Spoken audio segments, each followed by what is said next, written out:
అందరికీ నమస్కారం అండి. ఈరోజు నేను తులసి చెట్టు గురించి మాట్లాడదాం అనుకుంటున్నాను. తులసి చెట్టు అందరికీ తెలిసిన విషయమే.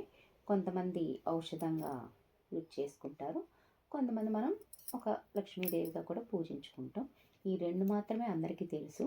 మూడోది తెలుసో తెలియదో నాకైతే తెలియదు, కానీ నేను మాత్రం గమనించింది మీతో షేర్ చేసుకుందాం అనుకుంటున్నాను.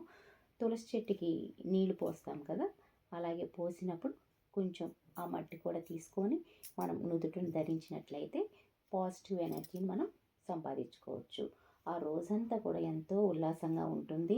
అట్లా నమ్మకంతో చేస్తే చాలా బాగుంటుంది. ఈ మధ్యన అందరూ కూడా చక్కగా చిన్నపిల్లలకి మంచి మంచి డ్రెస్సులు వేసి, లంగా జాకెట్లు వేసి చక్కగా తులసి చెట్టుకి నీళ్లు పోపిస్తున్నారు. ఈ తులసి చెట్టుకి నీళ్లు పోపించే టైంలోనే ఇది కూడా అలవాటు చేయండి.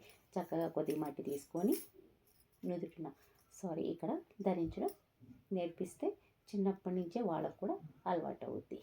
Thank you very much.